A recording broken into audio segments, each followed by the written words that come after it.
Hello दोस्तों, welcome to the buzz the brave manga. आज हम ग्लोबल फ्रीज का नया चैप्टर कंटिन्यू कर रहे हैं जो मैंने आपके लिए इंग्लिश में रिवराइट किया है। पूरा विजुअल्स और एडिट्स मैंने खुद बनाया है ताकि एक्सपीरियंस स्मूथ रहे। ओरिजिनल मांगा को ऑफिशियल सोर्स से सपोर्ट जरूर करें। चलिए स्टार्ट करते हैं आज का chapter. Chapter 2783 red silk domain 1 लाल रेशम क्षेत्र 1। क्या ये शुरू हो गया है? झंगी जानता था कि नॉइन बाकी तीनों को स्थानिक अवरोध स्पेशल बैरियर पर एक साथ हमला करने के लिए निर्देशित कर रहा था। लाल रिबन पकड़े हुए वो व्यक्ति अपनी डोमेन शक्ति डोमेन पावर का उपयोग बाकी तीनों के हमलों को एक ही बिंदु पर निर्देशित करने के लिए कर रहा था। खतरनाक स्थिति के बावजूद झंग यी ने कोई घबराहट नहीं दिखाई। उस पिच ब्लैक शून्य वॉइड में उसके होठों के कोने थोड़े ऊपर उठे, जिससे एक अत्यंत खतरनाक यहां तक कि पागलपन भरी मुस्कान दिखाई दी। आप सभी को ऐसा लगता है कि आप बहुत कुछ जानते हैं।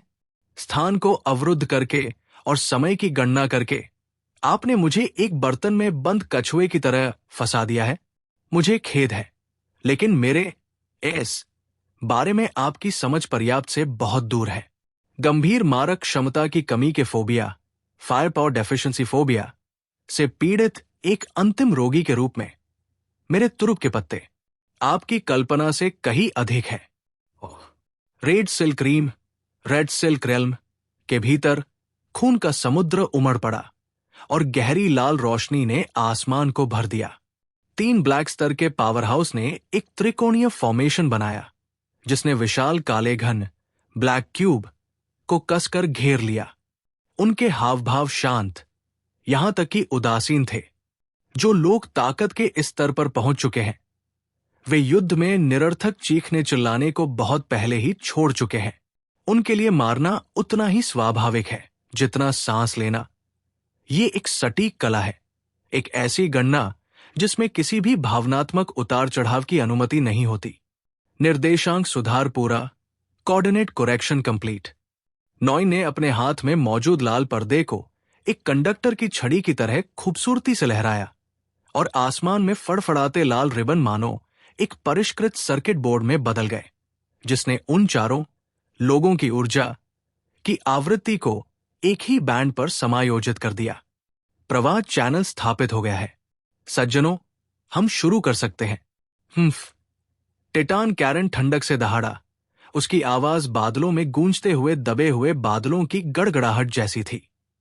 उसकी 6 भुजाएं कटाना पेड़ की गांठदार जड़ों की तरह एक बार फिर से बल लगाने लगी।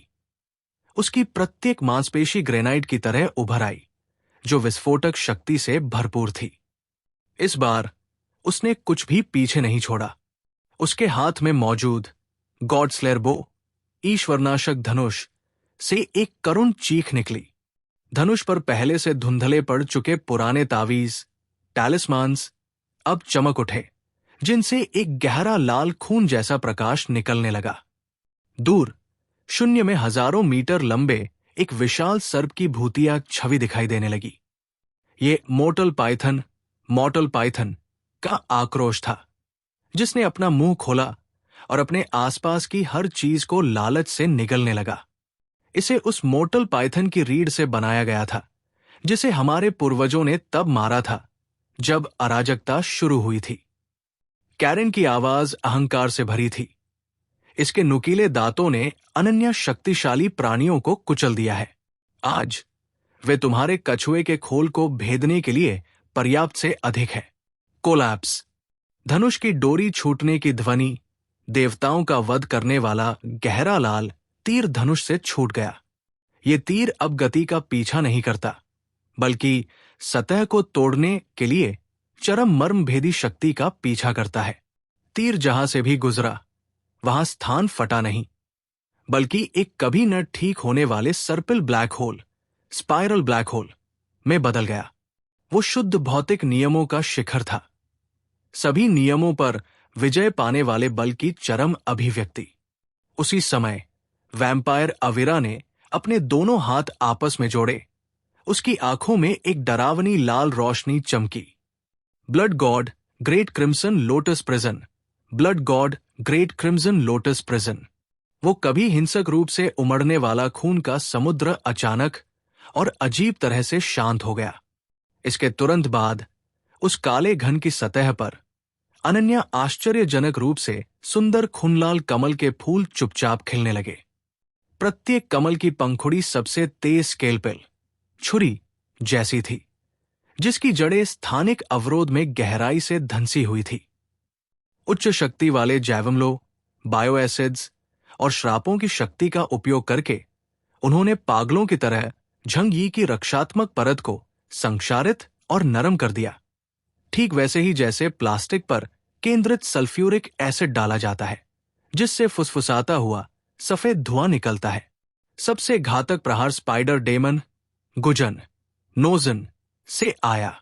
उसका विशाल शरीर थोड़ा पीछे की ओर झुका और उसके पेट पर मौजूद सैकड़ों राक्षसी आंखें एक ही बिंदु पर केंद्रित हो गई, जिससे पहले के अराजक दृश्य में पूर्ण एकता प्राप्त हो गई। मेरे लिए रास्ता बनाओ। एक मूक लहर बाहर की ओर फैल गई। यह कोई शारीरिक हमला नहीं था और न ही कोई शक्तिशाली प्रभाव, ये एक अजेय दिव्य आदेश था। उसने उस स्थान को जबरन खोलने के लिए कार्यकारण कैजुअलिटी की शक्ति का उपयोग किया। अंत में नॉन ने अपने हाथ में मौजूद लाल रेशम को कस दिया। परम एकता, अल्टीमेट यूनिटी, ब्रह्मांड की विनाशकारी शक्ति नॉन के सटीक नियंत्रण के तहत पूरी तरह से एक साथ विलीन हो गई। गॉडस्लिंग तीर की मर्मभेदी शक्ति, ब्लड लोटस का संक्षारक प्रभाव, डेमन आई के नियम और रेड सिल्क के मार्गदर्शन ने मिलकर विनाशकारी प्रकाश का एक अकथनीय स्तंभ बनाया, जो सीधे बियॉन्ड द डार्क रियल्म के केंद्र से टकराया। समय उस क्षण थम सा गया। इसके तुरंत बाद स्नैप, चटकने की ध्वनि, लाल रेशम के बंद स्थान के भीतर एक तीखी चटकने की आवाज गूंज उठी।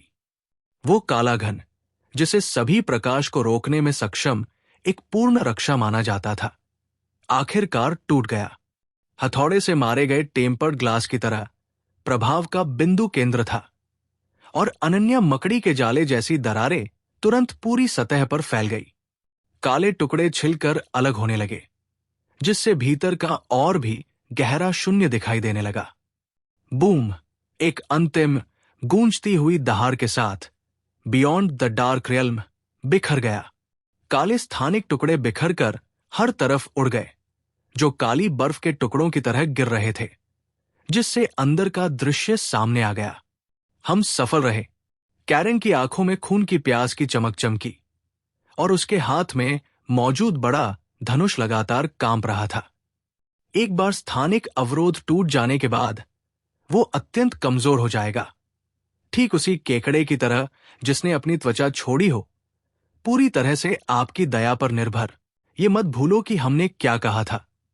हम उसका खून पीने जा रहे हैं।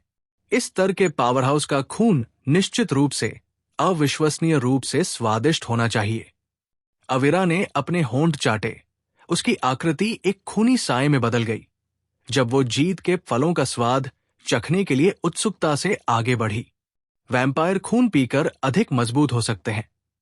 खून जितना मजबूत होगा, उनके लिए उतना ही बेहतर होगा। वे झंग यी को मारने के लिए आगे बढ़ने का इंतजार नहीं कर सकते थे।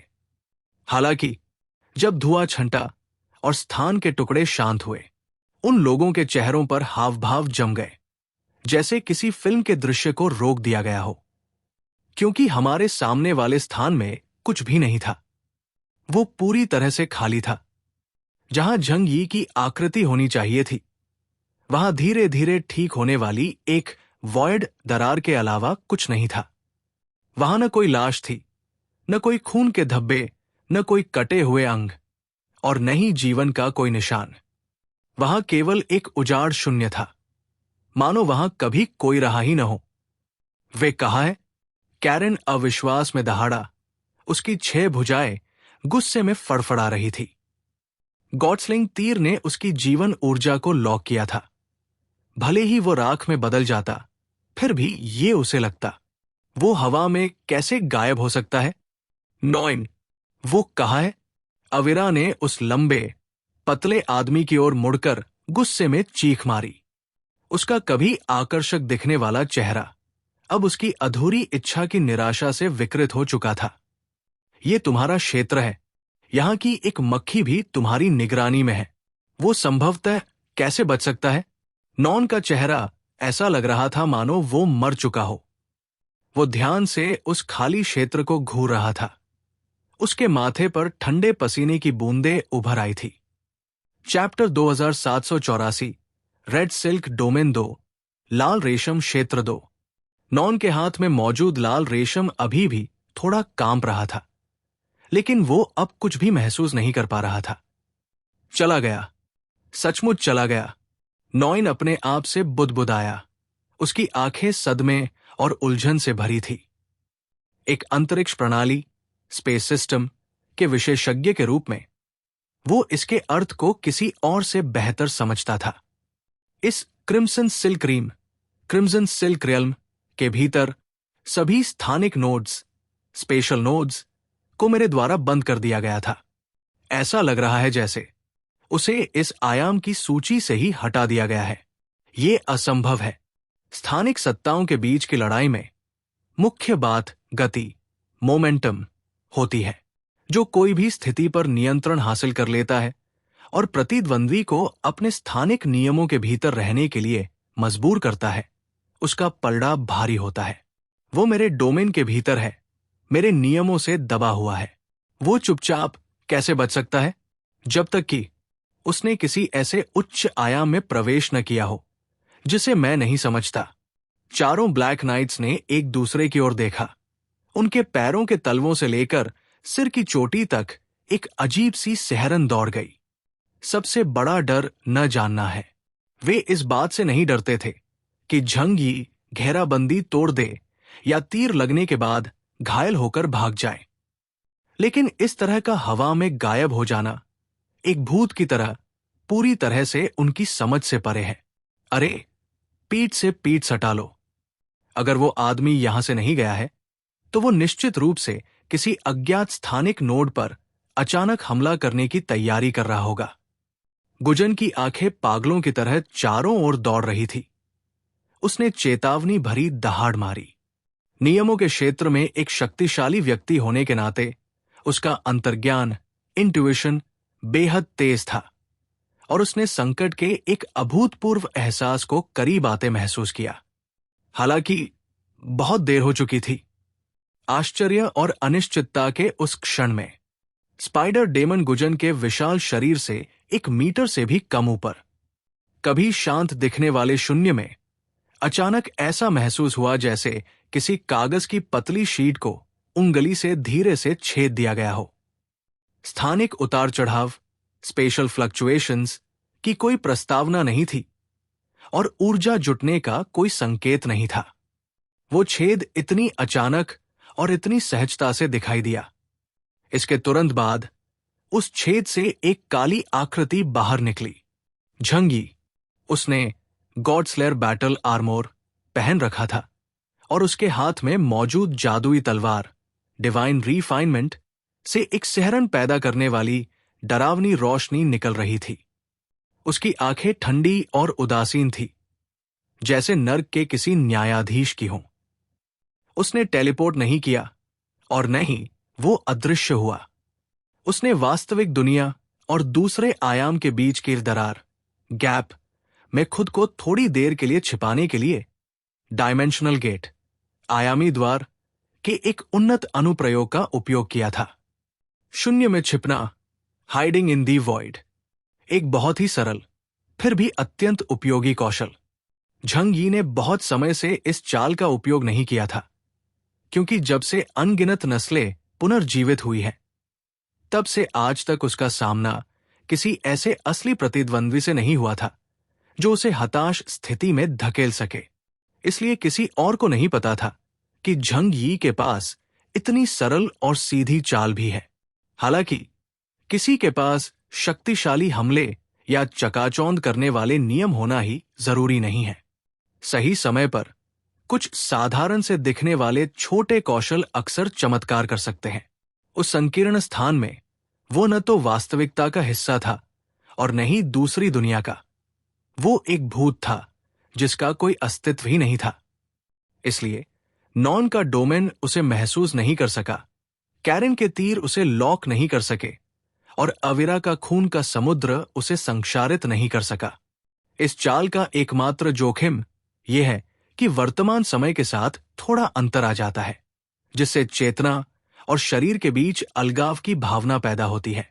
हालांकि झंगी बहुत पहले ही इस भावना के अनुकूल हो चुका था और उसका सीमित समय इस स्थानिक दरार में 30 मिनट तक रहने का था। पकड़ लिया मकड़ी। झंगी की आकृति गुजन के सिर के ऊपर उल्टी लटकी हुई थी, जैसे कोई बाज झपटने के लिए तैयार हो। उसकी आंखें नीचे अपने शिकार पर टिकी थी। इस समय गुजन अपने आसपास तलाश करने में व्यस्त था, पूरी तरह से अनजान कि मौत पहले से ही उसकी गर्दन पर सवार थी। झंगी की बाई आंख के ऊपर एक चांदी की प्राचीन घड़ी का पेंडुलम दिखाई दिया और मिनट की सुई एक टिक के साथ एक पायदान आगे बढ़ गई।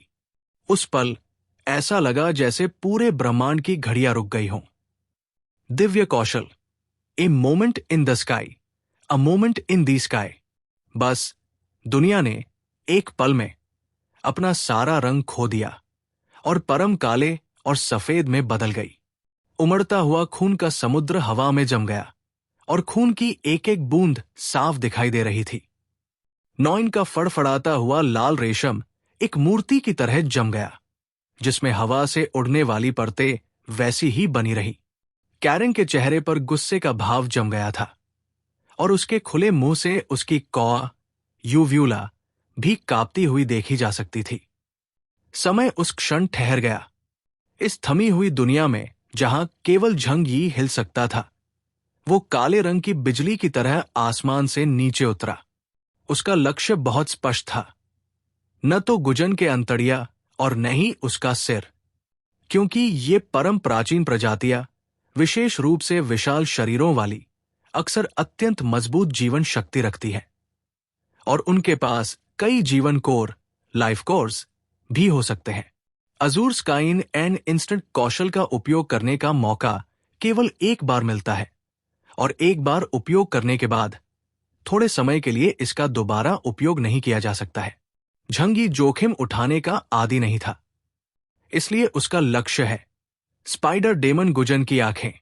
वे कुछ राक्षसी आंखें जिनसे घिनौनी आभा निकलती थी और जो प्रकाश की किरणें छोड़ने में सक्षम थी। Swish swish swish swish swish. झंगी की जादुई ब्लेड अनन्या छवियों आफ्टर इमेजेस में बदल गई। अपनी चरम त्वरण एक्सट्रीम एक्सेलरेशन की स्थिति में वो एक सटीक सर्जन और एक विक्षिप्त हत्यारे दोनों जैसा लग रहा था। प्रत्येक कट का सटीक लक्ष्य एक राक्षसी आग की पुतली को छेदना था, फिर कलाई के एक झटके के साथ उसे चकनाचूर करके बाहर निकाल देना था। पिस पिस पिस पिस। आंखें फूटने की ध्वनि, यद्यपि समय के ठहराव के दौरान कोई आवाज नहीं सुनी जा सकती थी, लेकिन झंगी ब्लेड से आंखों के फूटने के विस्फोटक एहसास को महसूस कर सकता था। एक कट, दो कट, 3 तलवारें, महज एक पल में झंगी ने हजारों प्रहार किए। वो गुजन के विशाल शरीर पर एक काले बवंडर की तरह घूम गया। उस पल में गुजन की वे सभी मिश्रित आंखें, कंपाउंड आइज, जिन पर उसे इतना गर्व था, अंधी हो गई। हरी मवाद बाहर निकल आई, जिससे उसका काला शरीर गहरे हरे रंग में रंग गया। इस कार्य को पूरा करने के बाद झंगी फ्लैश करके दूर चला गया। विशाल आकाश में बचे हुए समय का उपयोग करके तुरंत 1000 मीटर दूर पीछे हट गया। समय का प्रवाह फिर से शुरू हुआ। बूम। जैसे ही समय फिर से शुरू हुआ, जो नुकसान गुजन पर जमा हो रहा था वो एक पल में फूट पड़ा। नॉन के क्षेत्र में रंग वापस आ गए, जिसके बाद एक अत्यंत तीखी चीख गूंजी जिसने आत्मा को तार तार कर दिया। आओ। वो आवाज इतनी शक्तिशाली थी कि उसने आसपास के स्थानिक अवरोधों को भी चकनाचूर कर दिया। गुजन का विशाल शरीर हिंसक रूप से कांपने लगा और उसके शरीर से एक ही समय में खून की कई धाराएं फूट पड़ी, जैसे कोई लीक होने वाला पानी का थैला हो। हरी मवाद और खून की बारिश होने लगी, जिससे नीचे के खून के समुद्र का रंग बदल गया। मेरी आंखें, मेरी आंखें! गुजन पागलों की तरह लोटने लगा। उसके विशाल शरीर ने लाल रेशम की अनगिनत परतों को तोड़ दिया। दर्द ने उसे पागल कर दिया था। ये क्या हो रहा है? कैरेन, अविरा और नॉइन सभी दंग रह गए। उनकी आंखें फटी की फटी रह गई, मानो उन्होंने कोई भूत देख लिया हो। उस संक्षिप्त क्षण में क्या हुआ था? उन्होंने अपनी आंखों के सामने एक धुंधलापन महसूस किया, और इससे पहले कि वे कोई छवि भी देख पाते, गुजन अंधा हो चुका था। चैप्टर 2785, इन्फिनिट पावर 1, अनंत शक्ति 1। ये समय की बात है। उसने अभी अभी समय को रोक दिया था। नोरिन प्रतिक्रिया देने वाला पहला व्यक्ति था। उसका चेहरा मौत की तरह पीला पड़ गया था और उसकी आवाज कांप रही थी। इस आदमी की क्षमताएं हमेशा की तरह घिनौनी हैं। कैरेन और अविरा ने राहत की सांस ली। वे खुद को बलिदान करने के लिए तैयार थे, और बेशक वे झंग यी के समय आधारित घातक वार के बारे में जानते थे। हालांकि एक बार जब इसका उपयोग गुजन पर हो गया, तो इसका उपयोग अब उन पर नहीं किया जा सकता था। ये एक अच्छी बात है। यद्यपि गुजन इस समय गंभीर रूप से घायल था, लेकिन आखिरकार वो एक ब्लैक स्तर का पावर हाउस था और स्पाइडर डेमन नस्ल का सदस्य था, जो अपनी लचीली जीवन शक्ति के लिए जाने जाते हैं। उसके विशाल शरीर के हिंसक रूप से कांपने के बाद उसके घावों से गाढ़ा काला तरल रिसने लगा, और उसकी अंधी आंखें दिखाई देने वाली गति से धीरे धीरे ठीक होने लगी। हालांकि वो थोड़े समय के लिए अपनी नियमाधारित क्षमता 100 आई डेमन लाइट का उपयोग नहीं कर पाएगा। इससे झंग यी का मनचाहा लक्ष्य पूरा हो गया। केओस। गुजन की खाली आंखों से मवाद और खून बह रहा था। यद्यपि वो देख नहीं सकता था, फिर भी उसने अपनी शक्तिशाली जैविक इंद्रियों से झंग यी के स्थान को लॉक कर दिया। तुमने मेरी आंखें बर्बाद कर दी। तुमने मेरे नियमों को नष्ट कर दिया, लेकिन तुम मुझे मार नहीं सकते। जैसे ही गुजन ने अपने शरीर को ठीक किया, उसने एक जहरीली दहाड़ मारी। उसकी आवाज नर्क के किसी राक्षस जैसी थी। स्पाइडर डेमन नस्ल की अमरता तुम्हारी कल्पना से परे है। इसके अलावा वो प्रतिबंधित कौशल, फ्लीटिंग स्काई, थोड़े समय में केवल एक ही बार उपयोग किया जा सकता है ना? क्या तुम्हारा शरीर दूसरी बार इसके विपरीत प्रहार, बैकलैश को झेल सकता है? अब तुमने अपने सारे पत्ते खेल दिए हैं, और स्थानिक अवरोध, स्पेशल बैरियर गायब हो चुका है। हमारे पास अभी भी 4 लोग हैं। अरे नहीं, भले ही मैं अपंग हूं, हमारे पास अभी भी 3.5 लोग हैं। यदि हम सेना में शामिल हो जाएं, तो हम अभी भी तुम्हें कीमे में कुचल सकते हैं। गुजन की बात सुनकर कैरेन और अविरा को भी स्थिति का एहसास हुआ। यद्यपि वे झंग यी के तरीकों से हैरान थे, फिर भी वे वर्तमान स्थिति में पूर्ण लाभ में थे। झंग यी अब सामने आ चुका था। उसने अपने सबसे मजबूत सुरक्षात्मक उपायों को छोड़ दिया था और अपने सभी तुरुप के पत्ते उजागर कर दिए थे। यद्यपि उनमें से एक घायल था, बाकी तीनों अभी भी पूरी ताकत में थे, और उनकी युद्ध क्षमता पूरी तरह से भारी थी। इसे मार डालो अभी! कैरेन दहाड़ा, और उसने फिर से अपना धनुष खींचा। उसकी बाह की मांसपेशियां उभर आई। अविरा ने भी एक चीख मारी, और खून का समुद्र फिर से उबलने लगा, जो अनगिनत रक्त ड्रैगन में बदल गया, जो झंग यी की ओर बढ़े। शत्रुओं के इस समूह का सामना करते हुए, जिन्होंने अपनी मारने की इच्छा को फिर से जगाया था और पागल कुत्तों की तरह झपट रहे थे, झंग यी शून्य में खड़ा रहा। यद्यपि उसका ताइक्सू बाथरोब हवा में थोड़ा डोल रहा था, लेकिन उसकी पीठ बिल्कुल सीधी रही, जैसे कोई तेज तलवार आसमान को चीर रही हो। उसने अपने दुश्मनों की ओर देखा, जो सोचते थे कि उन्होंने सब कुछ समझ लिया है, और अचानक हंस पड़ा। उसकी हंसी अविश्वसनीय रूप से चमकदार और अविश्वसनीय रूप से व्यंग्यात्मक थी। क्या उन्होंने अपने सारे पत्ते खेल दिए हैं? झंग यी ने अपना सिर थोड़ा हिलाया, मानो उसने कोई बहुत बड़ा मजाक सुना हो। उसने धीरे धीरे अपना सिर उठाया और उसकी गहरी आंखों में उपहास नामक एक लौ जल उठी। क्या तुम्हें सचमुच लगता है कि तुम मुझे बहुत अच्छी तरह जानते हो? तुमने मेरे स्थानिक टेलीपोर्टेशन, मेरी समय की भविष्यवाणी और यहां तक कि मेरी व्यक्तिगत कमजोरियों का अध्ययन किया है और निष्कर्ष निकाला है कि मैं सतर्क हूं, मौत से डरता हूं और केवल छिपना जानता हूं। लेकिन झंग यी ने धीरे धीरे अपनी बाहें खोली, जैसे वो दुनिया को गले लगा रहा हो। उसी समय उसके पीछे का स्थान हिंसक रूप से कांपने लगा, जिससे दांत कटकटाने वाली चटकने की आवाज आने लगी, मानो कोई विशाल प्राणी जो इस आयाम की क्षमता से परे था इसमें घुसने वाला हो। तुम मेरे बारे में बिल्कुल कुछ नहीं जानते। मैं एक स्पेस टाइप क्षमता उपयोग करता हूं, ये सच है, लेकिन मैंने खुद को कभी ऐसा योद्धा नहीं माना जो आमने सामने की लड़ाई या आमने सामने के द्वंद्व में उत्कृष्ट हो। वे तथाकथित कौशल और गति तकनीकें रक्षात्मक तकनीकों से बढ़कर कुछ नहीं है जिन्हें इस्तेमाल करने के लिए मैं मजबूर था। मैं किस चीज में बेहतर हूं? झंग यी की आंखों में एक दीवानी चमक कौंधी और उसकी आवाज अचानक बुलंद हुई। संसाधनों का प्रभुत्व, रिसोर्स डोमिनेंस।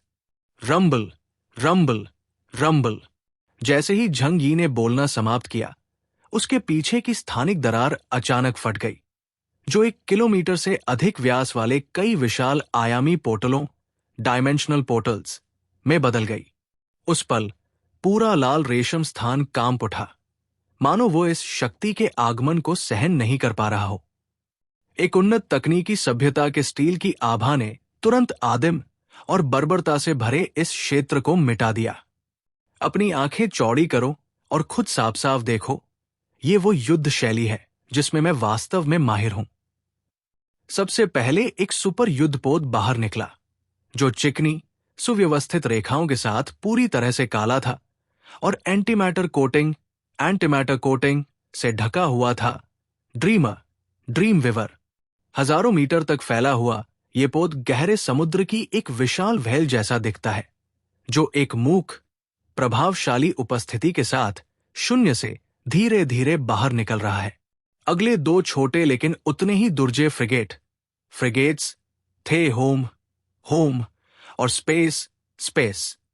तीनों युद्धपोत एक त्रिकोणीय फॉर्मेशन में आयामी पोर्टल से बाहर निकले और उस क्षण सभी घनी तोपें, माध्यमिक तोपें और मिसाइल लॉन्चर पूरी तरह से चार्ज थे। एंटीमैटर प्लैनेट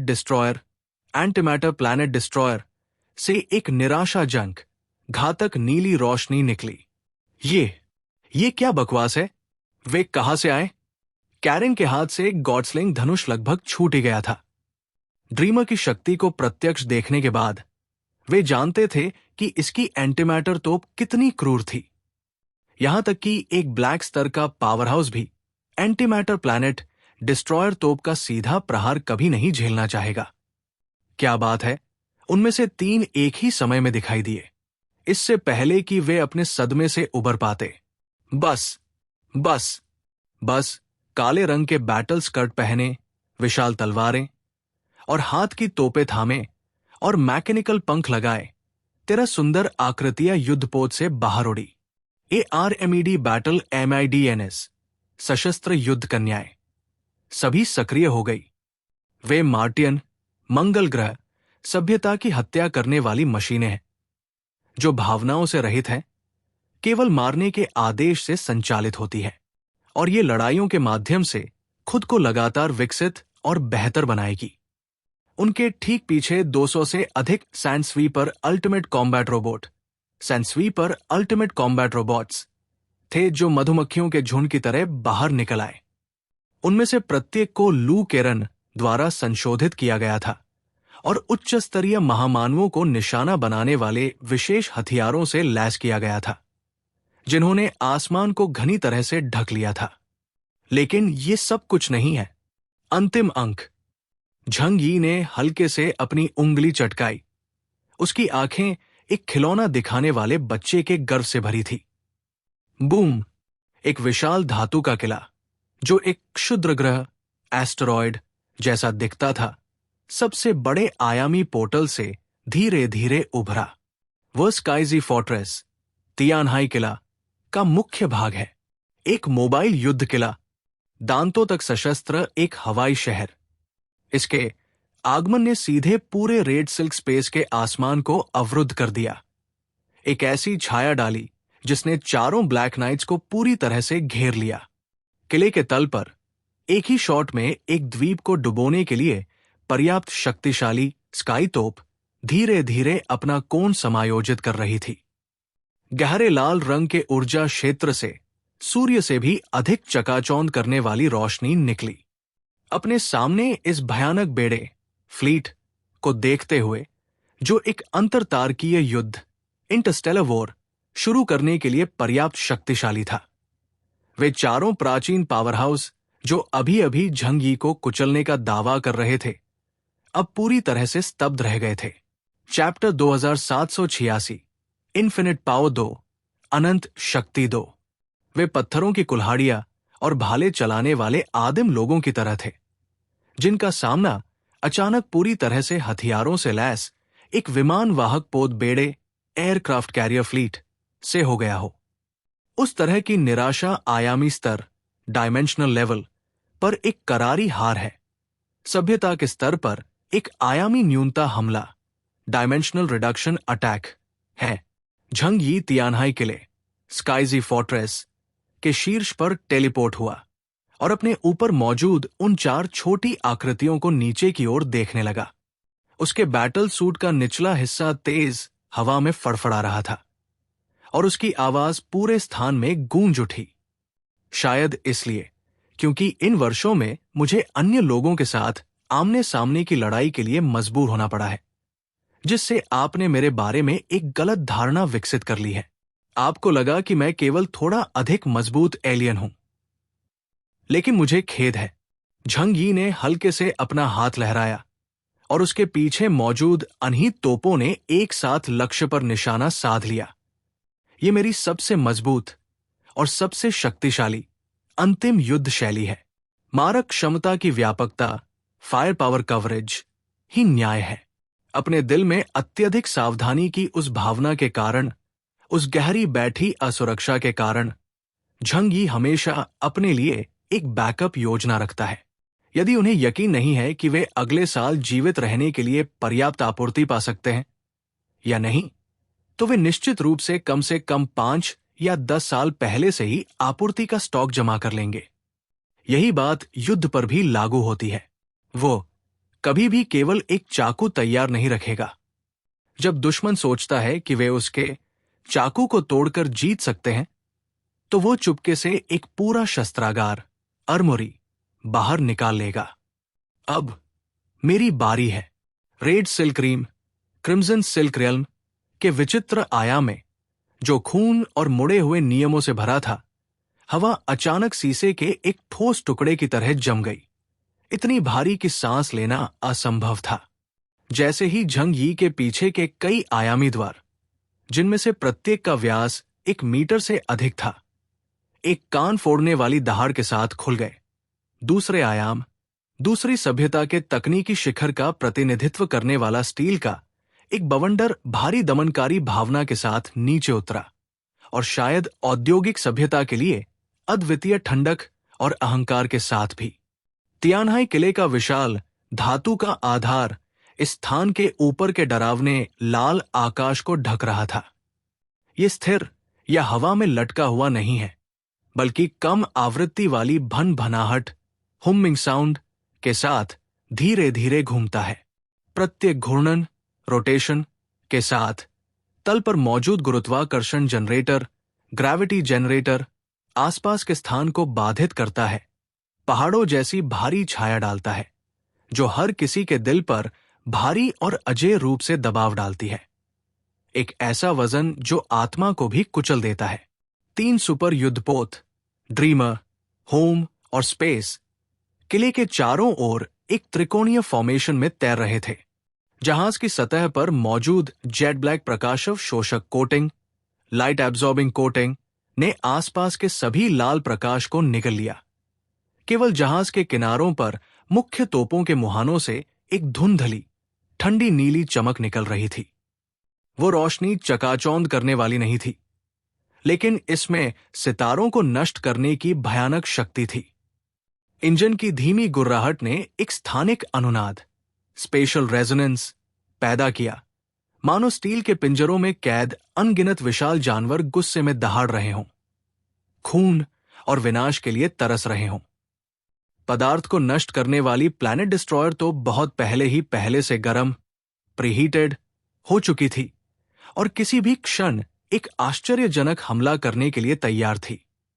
2 वर्षों के दौरान हमने तकनीकी अपग्रेड हासिल कर लिया है, जिससे पदार्थ को नष्ट करने वाला प्लैनेट डिस्ट्रॉयर और अधिक तेज और शक्तिशाली हो गया है। इसे इस तरह कहें, यहां तक कि खुद झंग यी भी उनसे सीधे प्रहार को झेलने के लिए तैयार नहीं है। इस बीच युद्धपोत पर 13 आर्म वॉर मेडन्स, सशस्त्र युद्ध कन्याओं के पीछे यांत्रिक प्रकाश पंख, मैकेनिकल लाइट विंग्स अचानक खुल गए।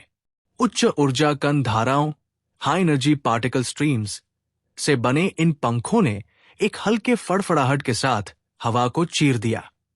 उनके हाथों में मौजूद लाइट्सबेयर, लाइट सेबर्स से काली रोशनी निकल रही थी, जो 2.5 मीटर तक फैली हुई थी, और जहां ब्लेडों ने इशारा किया, वहां शून्य से भी फुसफुसाती हुई आवाज आ रही थी। वे भावहीन थी। उनके दोष रहित बायोनिक चेहरे किसी भी भावना से रहित थे। उनकी आंखें प्राचीन बर्फ की तरह ठंडी थी, जैसे भविष्य की तरह हत्यारी देवियां हों। इसके साथ ही हवा में हर तरफ उड़ रहे अनही, sand raider, sand sweeper, ultimate combat robot, जो मधुमक्खियों के झुंड जितने घने थे, जिनकी संख्या 200 से अधिक थी, उनकी लाल इलेक्ट्रॉनिक आंखें हवा में एक साथ जुड़कर मौत का एक विशाल जाल बना रही थी। पूरे युद्ध क्षेत्र की स्थिति उस पल में पूरी तरह से पलट गई। ये अब एक साधारण शिकार नहीं है, ये सभ्यताओं के बीच का टकराव है, एक असम्मित युद्ध, एसीमेट्रिकल वॉर है। ये तुम्हारा तुरुप का पत्ता है? टिटान कैरन ने धीरे से अपने हाथ से गॉडस्लिंग धनुष को ढीला किया। वो धनुष, जो कुछ ही पल पहले पूरी तरह से खींचा गया था, अभी भी थोड़ा कांप रहा था, जिससे भनभनाहट की एक बची हुई आवाज निकल रही थी। कैरन की आंखों में, जो सफेद आत्मा की लपटों से जल रही थी, शुरुआती सदमा धीरे धीरे गायब हो गया, जिसकी जगह एक गहरी गंभीरता ने ले ली, और लड़ने की इच्छा का एक ऐसा ज्वार आया जो उसकी हड्डियों में गहराई से छिपा हुआ था और किसी शक्तिशाली प्राणी द्वारा आसानी से पता नहीं लगाया जा सकता था। यह वास्तव में शानदार है। कैरन की आवाज लोहे की 2 जंग लगी विशाल प्लेटों को आपस में जोर से रगड़ने जैसी थी, कठोर और भारी, जो शून्य में गूंज रही थी। एक अल्पकालिक सभ्यता के लिए, जो अभी अभी अंतरतारकीय यात्रा की दुनिया में कदम रखी है और जिसका जीवन काल 10 लाख वर्ष से भी कम है, यह वास्तव में सराहनीय है कि वो इस स्तर का एक बेड़ा बना सकती है।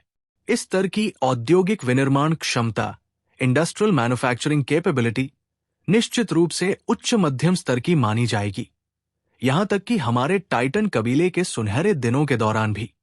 लेकिन उसने अचानक विषय बदल दिया। उसकी 6 भुजाओं की मांसपेशियां अचानक तंग गई और एक उंगली ने ऊपर ऊंचाई पर मौजूद झंग यी की ओर इशारा किया। उसका लहजा एक सुदूर शासक के रूप में अहंकार और पूर्वाग्रह से भरा था। केओस, क्या तुम किसी चीज के बारे में गलतफहमी में नहीं हो? या क्या ऐसा है कि पिछले कुछ वर्षों के सुचारू सफर ने तुम्हें शक्ति की वास्तविक प्रकृति को भुला दिया है? हम ब्लैक नाइट्स हैं। हम वे प्राणी हैं जिनके जीवन का स्तर छलांग लगा चुका है, जिनके भौतिक शरीर विकसित हो चुके हैं और जिन्होंने ब्रह्मांड के मूलभूत नियमों को छूना शुरू कर दिया है।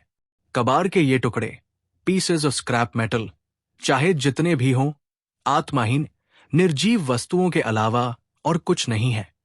क्या हमारी प्रतिक्रिया की गति हमारी सोचने की गति का मुकाबला कर सकती है? क्या हमारी ऊर्जा ढाल, एनर्जी शील्ड, कार्यकारण के प्रभाव का सामना कर सकती है? क्या हमारा मिश्र धातु कवच, एलॉय आर्मोर, नियमाधारित जादू का सामना कर सकता है? गुणवत्ता के अंतर को पाटने के लिए मात्रा का उपयोग करना एक ऐसा भोला विचार है जो केवल कमजोर लोगों के पास होता है। हम्फ, केवल दिखावा है और कोई सार नहीं है, केवल भौंकना है और कोई दम नहीं है। वैम्पायर महिला आविरा भी एक तीखी, ठंडी हंसी हंसी। उसका शरीर, जो खून के समुद्र में बदल गया था, हवा में फिर से मानव रूप में आ गया। उसका गहरा लाल लबादा ऊर्जा के तूफान में फड़फड़ा रहा था, मानो वो अनही जीवित प्राणियों के खून से रंगा हुआ हो। तकनीकी हथियार, वे चीजें केवल विश्वस्तर के छोटे खिलाड़ी को डराने के लिए या अलौकिक शक्तियों के बिना नश्वर लोगों की सेना का वध करने के लिए अच्छी है। अविरा ने अपनी लंबी पीली उंगलियां फैलाई। उसकी उंगलियों पर लगी चमकीली लाल नेल पॉलिश रूबी की तरह आकर्षक थी। उसने हवा में दूर मौजूद युद्ध पोतों की ओर एक इशारा किया, मानो इन विशाल अनाड़ी मशीनों का मजाक उड़ा रही हो।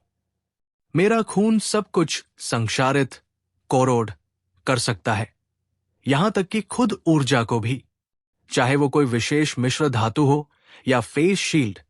ये मेरे ब्लड गॉड्स कर्स, रक्त देव का श्राप के सामने एक कुरकुरे बिस्कुट की तरह बिखर जाएगी।